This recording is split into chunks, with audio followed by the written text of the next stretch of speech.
recognise the movies and the actors.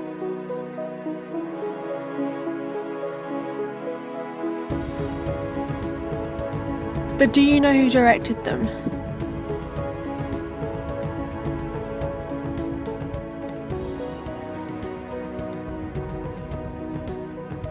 That is what you're here to find out.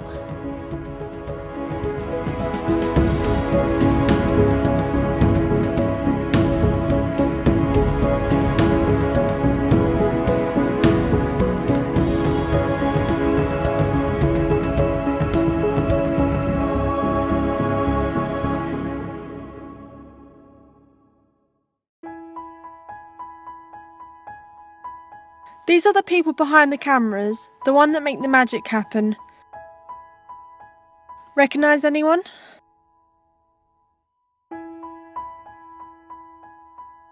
This is Wes Anderson. Ever heard of him? No. No. Nope. Wes Anderson? No. Yes. He's an actor, isn't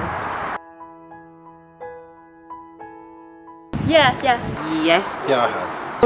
Yeah, he directed that. No. Wes Anderson has directed 8 full-length films and has won many awards and was nominated for 4 Academy Awards. Lots of directors don't get the recognition they deserve. This is a graph showing what directors have been nominated for an Academy Award. As you can see, the less they are known, the less Academy Awards they have. Why do you think some directors are more well known than others? I think if you look at more mainstream cinema and bigger, so if you're a film fan, you might know a lot more directors. But if you're sort of a general member of the public going to see films, there might be some directors that really stand out more for you. And it tends to be because they maybe make more blockbuster type films. So the likes of Steven Spielberg, maybe to a lesser extent someone like Ridley Scott. Josh Whedon is now someone because he's made the Avengers, and so people will then see these blockbuster films and maybe they'll identify with the director from that, and it comes into their consciousness. Whereas because I love film and I love the idea of directing, I'm always looking at directors across multiple different films really, and genres, and not just the blockbusters. I think some directors, well, there's the whole thing about if you're an auteur or if you're a meter on screen, meaning do you have a more visual style or a way, just something symbolic about your directing and how you go about it. Just some people remember certain directors because there's just that or that vision that is very clear when they do their films, while there's other directors that just direct shots and then you've got the editor that just puts everything together in a good way, while for me a real director is in control from start to finish and just creates a real aesthetic, a real sort of style in his films, one that you can say, oh yeah, that's that director's style. I think directing a film is all about putting individual touches to a film and your individual style. You start looking at directors such as Sergio Leone, for instance, who directed The Good, the Bad and the Ugly series with Clint Eastwood. He was a groundbreaker in a lot of ways because he changed the boundaries for filmmaking purely based upon the different angles that he started to use. So I think being a creative person is one thing, but then to develop your own style, your unique style, is another. I think it's really important that directors do that. With these people, you may not know their faces, but you'll know their names. This is Steven Spielberg. You may have just heard about him. He is one of the most famous directors in the world. He has directed over 30 films and have been nominated for 16 Academy Awards, winning 4 of them. Have you heard of Steven Spielberg? Yes. Yes. Yes. Yes, I have. Can you name a film he directed? E.T. Close Encounters of the Third Kind. Minority Report. E.T., most famous one. Because Steven Spielberg is so famous and well known, maybe the art of being a director isn't becoming lost. With the likes of Spielberg and Tarantino, the art of a director may be getting bigger with the influence that they have on their films. When you go to see a film, do you look at who directed it or do you just go to see the film? It's a mixture of both really. I think depending again on what sort of film. If it's a pure blockbuster film, then I'll look at who directed it afterwards maybe, and then that person might come to my attention, if that makes sense. But if, an example I gave earlier is Steven Spielberg. If a Steven Spielberg film is coming out, I'll always want to go and see that. Or if a David Fincher film is coming out, I'll always want to go and see that, because I tend to know the sort of film that I'm probably going to get. And so I'll make a point of actually wanting to go and see that. So there are a number of filmmakers where if I know that one of their films is coming, I get kind of excited by that, and that's something, and that will maybe appeal to me more than it was whoever's acting in it.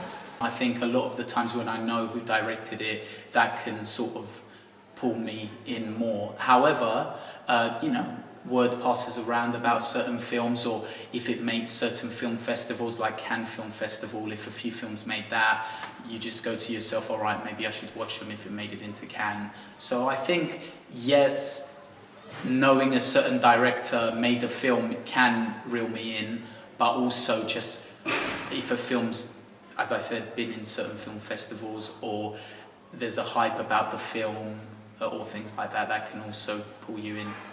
I go to see a film for lots of different reasons.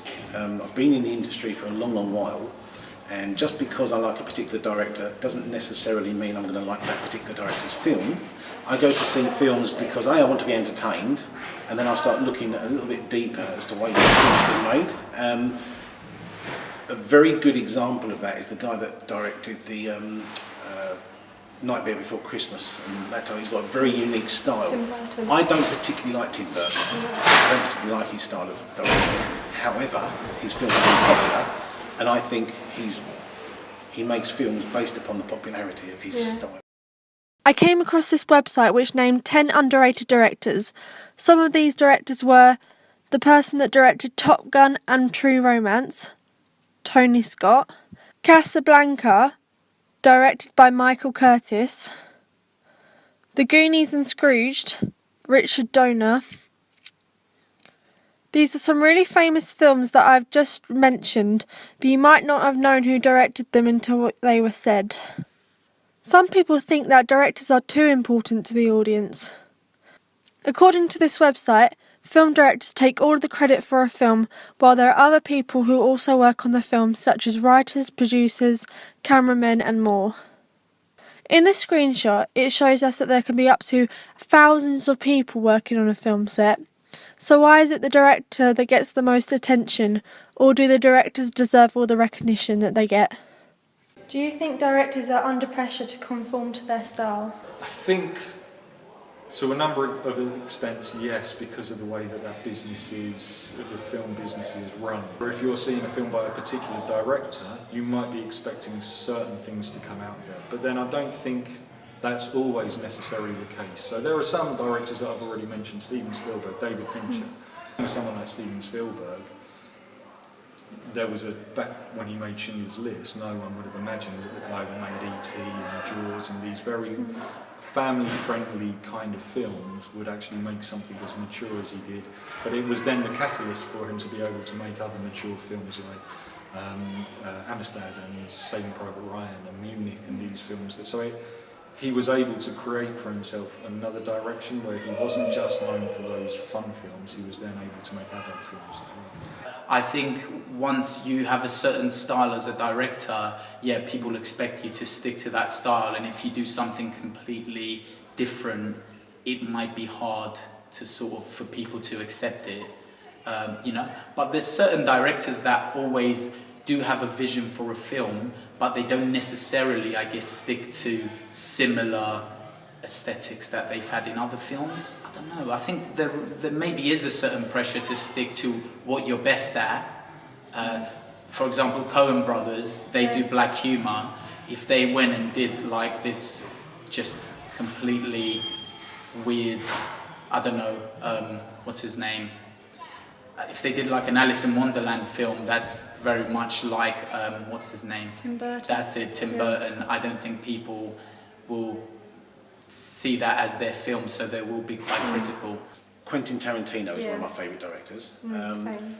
Now, I don't think he's under pressure per se, because his style of direction, he doesn't know how to do anything different. But I think they're under pressure to produce films that are equally as good as their last big hit. That's what I think they're under pressure for, not necessarily to maintain their style, because each director is unique in their style, and that's what they make, how they make films. Many directors are known for having a specific visual style that the audience can watch the film and tell who it was directed by. One director which has a specific style is Wes Anderson, who likes to break the rules of third and place everything in shot in the middle. Another director who can be known for his visual style is Tim Burton. His style is very gothic and has his own unique production style. By having a visual style, it makes the director stand out more, and if the audience like their visual style, it's going to make them want to go and see more of the director's work. Do you think having your own personal directing style is a help or a hinder? I think it doesn't necessarily mean that that person's going to have as much range, but again, it helps that the audience kind of has an expectation, knows roughly what they're going to see. But also for the director, I would imagine it helps them a lot with the pre-production, because they've done things before and they may be able to draw on things that they've done before. I think you should definitely always have a certain style about you, or at least if it's not a style that sticks throughout films, every new film you have to tackle it in a way to create a real visual style, or it's not always just visual style. It's all about the mise en scène. It's just about how you put everything together. You can really see the difference between just someone normally directing something and just making sure the editor puts everything together and just really thinking, okay, should I do something should I play with the focus in this film? Should I play with, should I just do it all handheld? Who directed the Transformers? Who directed Eyes Wide Shut? Stanley Kubrick, or 2001: Space Odyssey, Stanley Kubrick. I think if you can become a director and people can watch your films and know, without really knowing who directed it, they know who directed it. Does that make sense? Yeah. I think that's a very, very beneficial thing. And there's not many directors can do that, and the ones that do are huge successes. From this, it can tell us that the art of being a director may not be becoming lost and may be becoming a bigger art form by adding a style to their storytelling. And do you think the art form of being a director is becoming lost? Depends in some ways on the kind of film that's being made. So if you look back at the 70s, the director was probably more powerful, and then when it became much more of a studio system, there are a lot of directors who become directors for hire. Yeah. So as fun a film as The Fast and the Furious is, Justin Lin, who directed some of the latter films of that, he's not really a filmmaker where he's got what I would say a real visual style, or I know what I'm going to get from a Justin. So if you're talking about blockbuster films, I think the directing style is less impactful, or the director is less impactful in that, and you've got studios that interfere with it, you've got producers that interfere with it. But then if you look at some of the directors that have really forged a name for themselves, or if you look at more independent film, I think the director is still very, very important to that. I don't think it's becoming lost, because you have directors like Tarantino who are pulling in a lot of monies, and he certainly does have his own unique style, and there's loads out there. I think there's so many films as well that aren't as commercial. They pass through the film festival circuit, and the real film buffs still know about them, and I think that they always go for their directors. They always make sure they go see the new film of a director. So I don't think it's dying. However, I think business is certainly hindering things these days. It's harder for you to bring new things to the table. So I think now it's more about how you tell a story well. That's becoming even more what you should be thinking of. No, I think there's more and more, because people nowadays, everyone's got a phone, a camera on their phone, and I think every single person potentially is a director, because they're taking videos with their phones and pictures with their phones, and they cut and edit and things like that. So there's lots and lots lots more directors around now than there ever were, and I think that's just a good thing for the industry, purely based upon the fact that the more people use their personal gadgets and their tech that they've got at home, enables them to get more involved in the filmmaking process if they want to. So I don't think it's being lost, I think it's gaining momentum. I think this time, in 10 years' time, there's going to be hundreds more directors, all with their own unique take on things. So what will the future of directors be?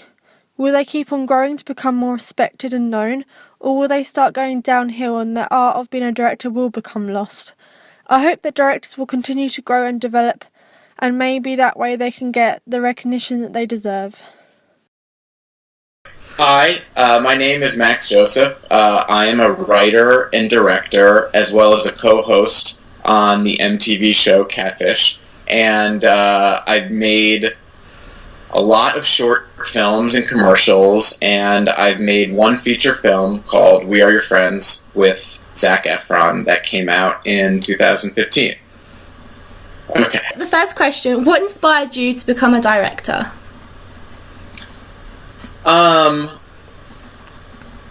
I've known that I've wanted to be a director since I was 15. Wow. In like first grade and second grade and all that stuff, I started getting into like drama and acting, and I really liked doing those things after school or being in school plays and stuff like that, and I just loved being an actor. And then as I got older, I got really into writing as well, and then I directed a play when I was pretty young, just like a fun little thing in school. I directed a small play, and I was able to produce it with the seniors of the high school. Wow. So like their plays, it was like they were little one-act plays, and I directed one, and that was a really fun experience directing it, because it was kind of putting together the aspects of acting along with, you know, the bigger picture. Why do you think some directors are more well known than others?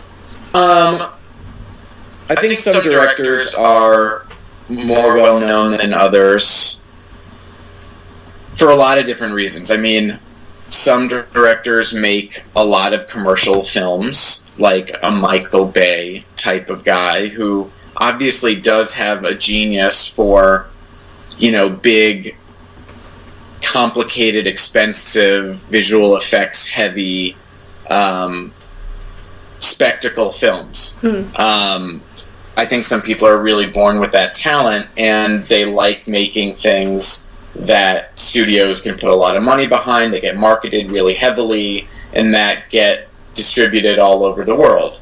And some directors kind of make a lot of things, a lot of indie films and a lot of other films, and then at a certain point in their career, they might become a big commercial director. Jon Favreau, who directed the first Iron Man and now The Jungle Book, he started off very indie, but now he's doing big kind of Marvel comic book hero movies. Obviously Michael Bay, Guy Ritchie, who directed Lock, Stock, and Two Smoking Barrel, which was kind of a cult classic, and now does the Sherlock Holmes series. So, you know, those directors are very famous because they are combining their artistic voice with a very commercial enterprise, and they have found a way to express their voice inside of the Hollywood machine. Other directors, more auteur directors, are famous because they have a very distinct voice, point of view, style, in regards to both superficial things and thematic things. Do you think the art form of being a director is being lost? I don't think that the art of directing is being lost. I think it's probably more important than ever. Certainly in regards to Netflix and watching things at home versus going to the cinema. The art of filmmaking and directing is very much alive. In fact, there have never been more ways to express, and there have never been more outlets for it.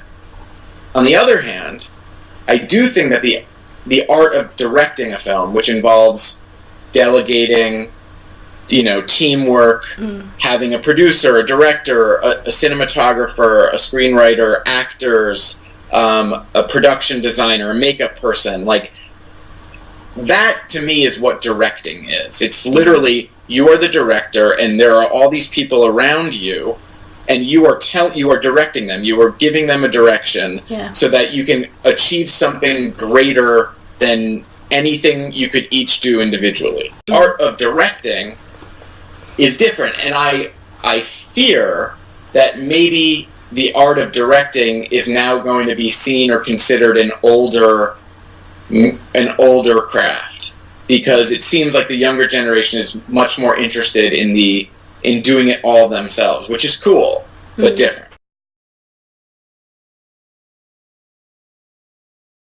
Yes. Yeah, I suppose they should do, really, because they do have probably the main part of the film. Yes, I think they do. Lesser directors, the famous ones get lots, but the lesser ones need more. So now when watching a film, will you take into account who directed it? And will you go to the cinema just to see a film directed by a certain director? Or do you simply want to go and see the film and just to be entertained? Either way, I hope this documentary has shown you how important directors are and how much recognition they actually need.